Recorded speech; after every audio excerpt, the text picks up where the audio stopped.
السلام عليكم ورحمة الله وبركاته. ازيكم يا بنات؟ عاملين ايه؟ يا رب دايما تكونوا بخير وكويسين. النهارده هنعمل الكانيلوني الكداب. تمام، ديت اهيت صينية. هتحطي نقطة زيت وتبدأي تدهنيها من تحت ومن الجناب كده بالطريقة دي اهي كده. تمام، وهنركن الصينية.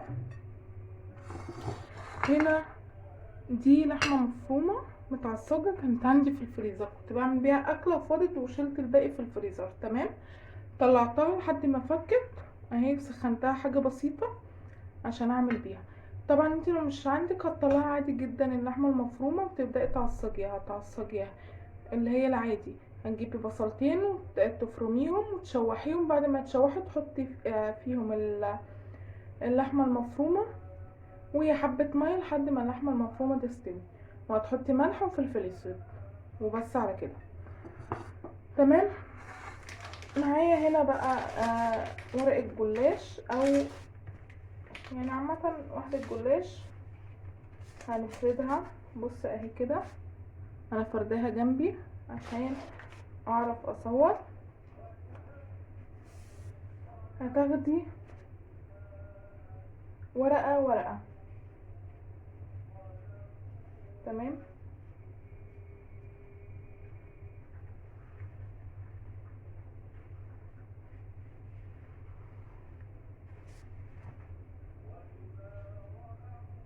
بص عشان وممكن عشان الجلاش ده مش عارفة اعمله، مهم علينا هو لازق، يعني كل ورقتين لازقين في بعض،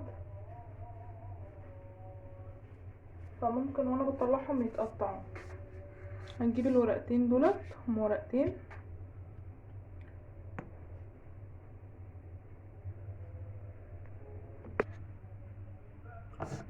هما جبنا الورقتين دولت.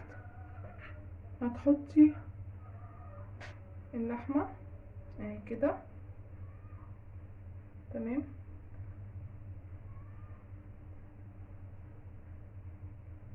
هو الكانيلوني بيتعمل بلقمة الكريب، فاحنا قلنا ايه، نعمل الكانيلوني الكداب كده.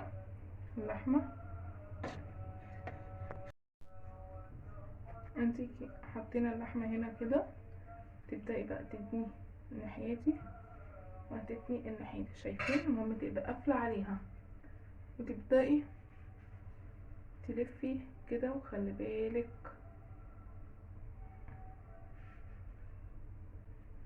كده اهوت. تمام،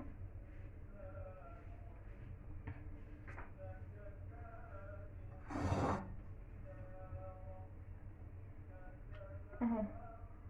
طبعا هنا هنقطع جلاشة، ورقة جلاش ونحط المقاس الحتة دي. هنجيب ورقتين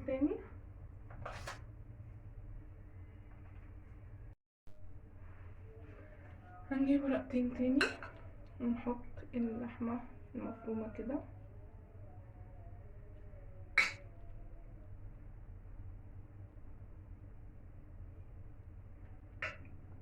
هتتني كده وهتتني كده، وتبدأي تبرمي.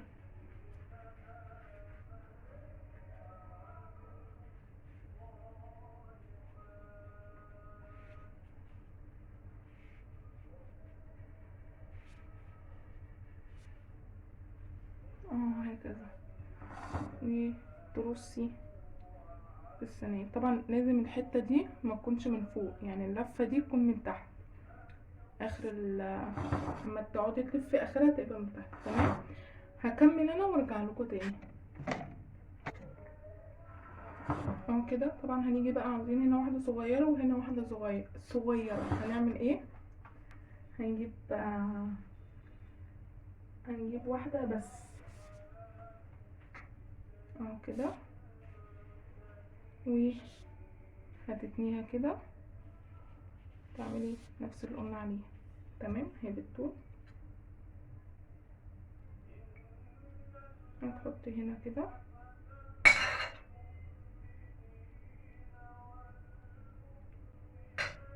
وهتتني من هنا وهتتني من هنا، وتبدأي تلفي.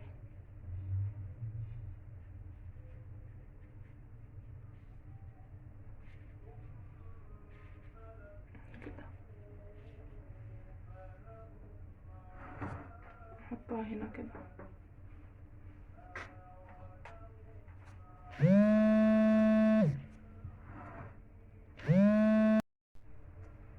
كده خلصناها تمام. طبعا بقى في جلاش فوق مش هنرميه او تشيليه بطريقه ان هي ما تعرفش تطلعي مره تاني الورقه اللي كانت جايه فيه. هتفرديها كده ونجيب الجلاش تعمليها كده وتبدأي تبرمي كده الورقة تبقى ايه بتتبرم معاها. تمام. طبعا انا ما رميتش الباكت اللي كان جاي في الجلاش اهو، ندخليه تاني كده اهو كده. ترجعي تحطيه بقى في الفريزر تاني. طبعا احنا خلصنا دوت تمام. هنجيب بقى كوبايه نركن ده كده وهتحطي فيها حبه لبن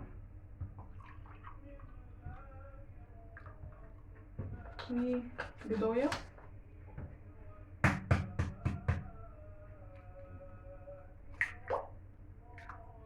كامله. هتحطي رشه فلفل اسود بس مش هتحطي ملح عشان هيتحط عليها جبنه موتزاريلا وشيدر رومي اللي عندك. وكده كده انت كنت حاطه في اللحمه ملح وفلفل اسود تمام. فكده كده الجلاش هيشرب من الحاجات ديت.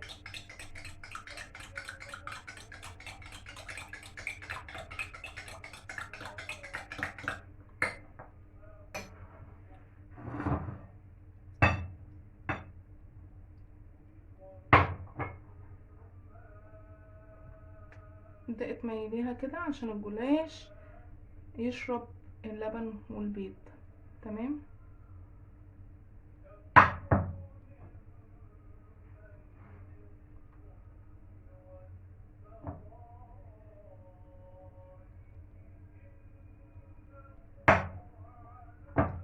اهوت.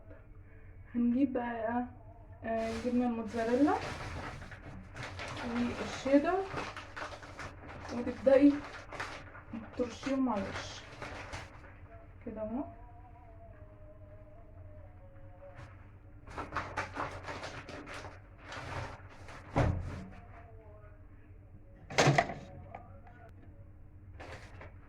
هتبدأي بقى تحطي الموتزاريلا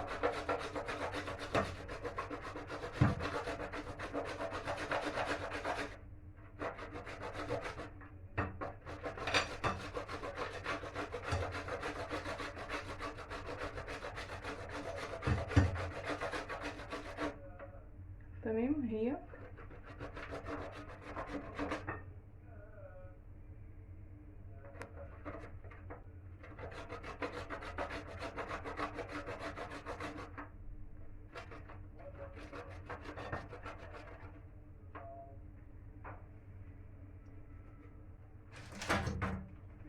هندخلها الفرن على درجة حرارة 200 وما نطلعها بقى هوريها لكم اهو. مكللوني اول ما طلع